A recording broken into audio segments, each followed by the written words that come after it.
Welcome to the Suburbs with Andy and Greg.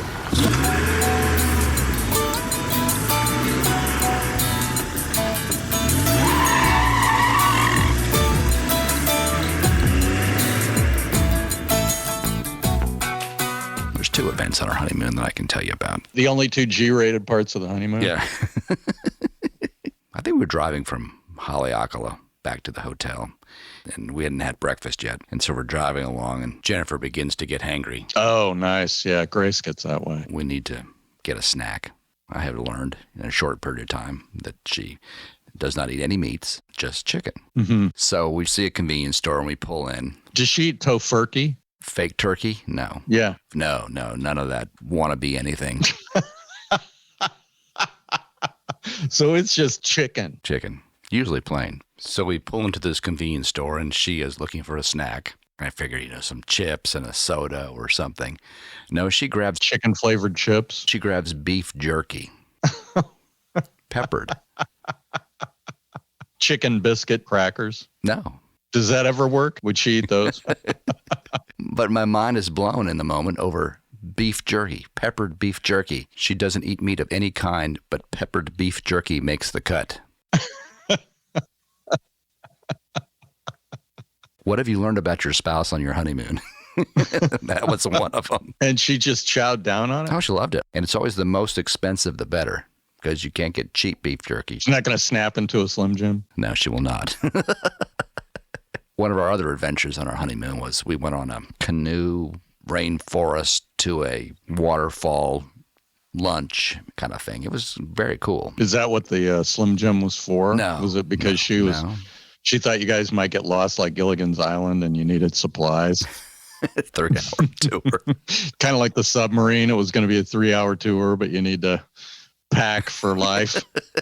No. Don't know what to say about that other than they're all dead. They are dead. Squished like a can of sardines. There was no aha moment in that either. It was just like 1 minute you're going down to see the Titanic. The next minute you're pining for the fjords. Pearly Gates.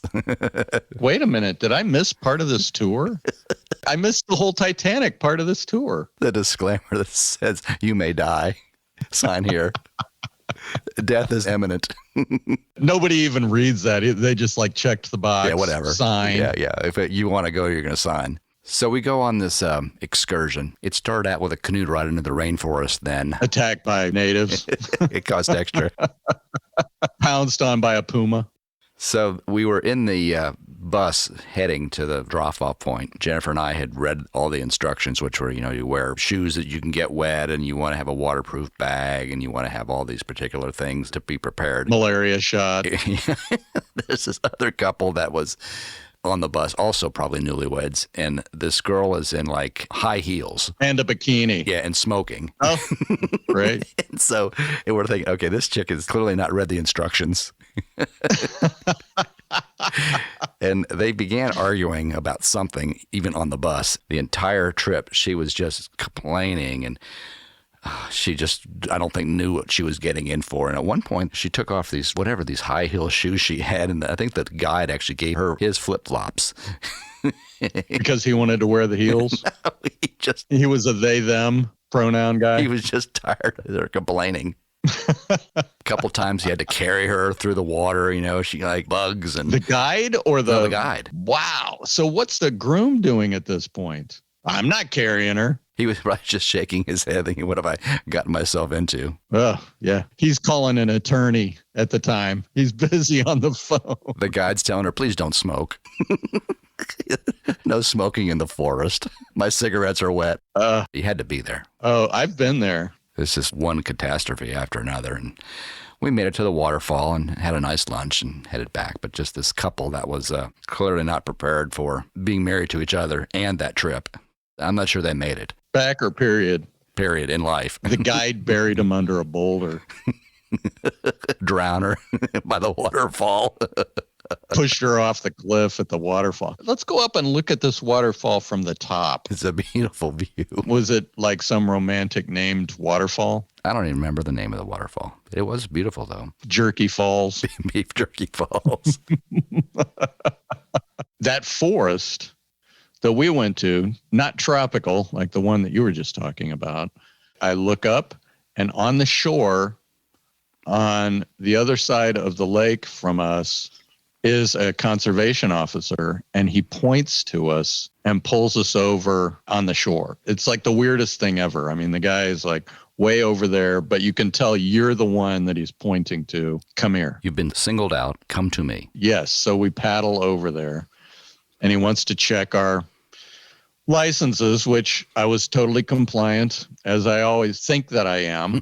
He looks at the canoe and he goes, "You don't have a watercraft sticker on this." Uh-oh. And I said, "It's a non-motorized watercraft.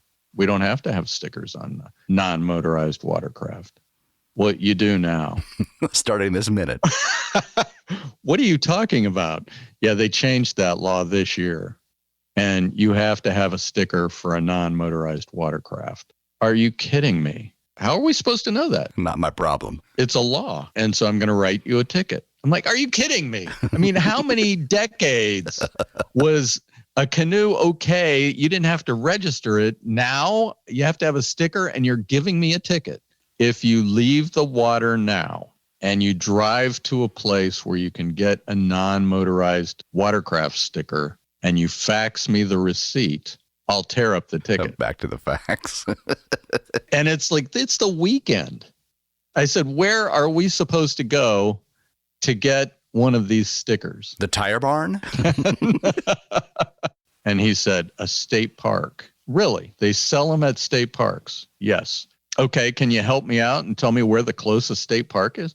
So he did, and it was like an hour away. So we have to take the canoe out, unload the canoe, put the canoe back on top, drive an hour to a state park, buy the sticker, put the sticker on, Build the pyramids. drive back to the lake, and start fishing again. And I faxed him the sticker. So the next time I'm fishing and I'm down there, there's a guy in one of those 6-wheel aqua boat type things with the trolling motor on shore, different lake, signals to us. We get pulled over again. Last year's sticker. Better than that. I present my fishing license. It passes the smell test. And then he goes, "You know why I'm pulling you over?" And I'm like, "No, I don't know why I'm being pulled over." And he said, "Because you don't have a non-motorized sticker on." I go, "Yeah, I do. Just bought one last month. It's right here." "Oh, that's on the wrong side." I go, "What?" "I didn't see that. It's on the wrong side." "Okay."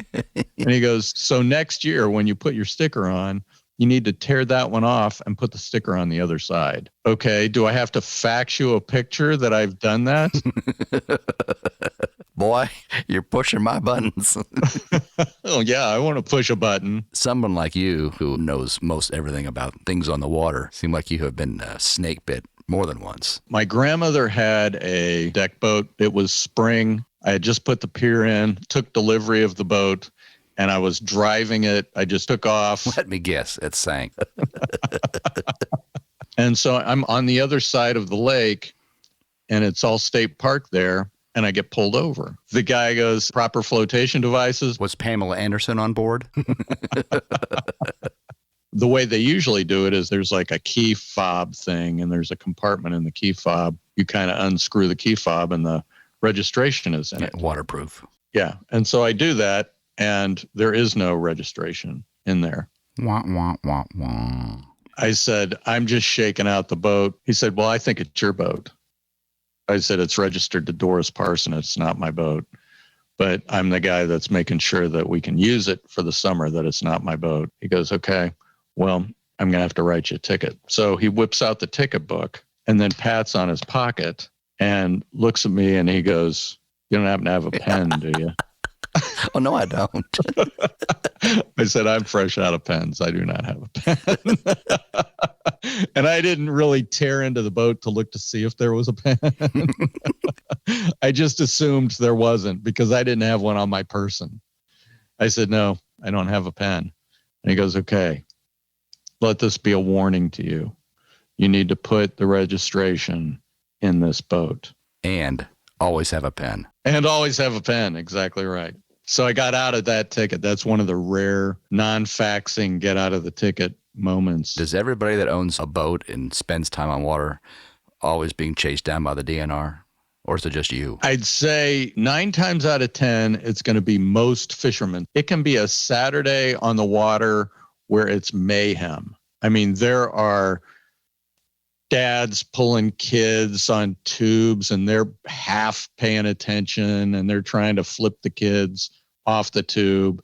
And that's happening in multiple places on the basin all the time between breakfast and official dusk time. And I know this because I got pulled over. I was just trying to get you to tell another story of getting pulled over. So we're into it. Good. Official dusk time is published. And you need to know what time dusk is that day, or you're potentially going to be pulled over. I guarantee you that 50% of the people that are out there in the middle of mayhem are either drinking, don't have the right flotation devices, couldn't find the registration if you paid them, Provide a pen. not following the boating laws, and yet they target the fishermen. This specific time, we're skiing. I think I'm probably a senior in high school. No one else on the lake. So we're up there skiing. We've got proper flotation devices. We're following the boating laws. Everything's good. And we get pulled over. And he says, do you know why I pulled you over? And we're like, no, I don't know why you pulled us over. And he said, are your boat lights on? And we're like, yeah, our boat lights are on. Why are your boat lights on? Well, because it's in the evening. And so we turned on our boat lights. And he said, yeah, it's not because it's too dark to ski, is it? We're like, no, it's not too dark to ski. But, you know, it's going to be, and we want to make sure that we don't get pulled over because we don't have our lights on. So we have our lights on. And he said, it's past dusk time. Uh-oh. And we said, what is dusk time? And he said, it's the time that's published. And we said, well, we thought it was just like dusk. And he goes, no, it's a published time and you're past that. So I'm giving you a ticket. Do you have a pen? So he did bring his pen that time and we did get that ticket. We had to come back up to physically pay the ticket. There's no faxing? No faxing. No, put it in the mail. We have to go to the courthouse to pay the ticket. And so my friend Dan lives in Fort Wayne. I live in Indy. So I drive up, I miss school, pay for the ticket at the courthouse. And then we decide, let's go skiing. It's not dusk, is it? It's not dusk time. And we've got the flotation devices and we've got the registration and everything is golden. And we get pulled over. Different guy. And he goes, do you know why I pulled you over? And we're like, no, I have no idea. He said, you're skiing too close to shore. We're like, what? And I mean, you know, so these lakes up here are all scooped out by the glaciers and they go from ground to a foot and 2 foot to deep. And then there's a sharp drop off. We're definitely in the drop off and we're skiing on the other side of the buoy markers. And yet he said that we can't count the buoy marker. We have to know how many feet from shore we are because there's a law that says you have to be at least 100 feet from shore. The honest reason that we were being pulled over was I was being profiled for having long hair. Oh, hippie freak.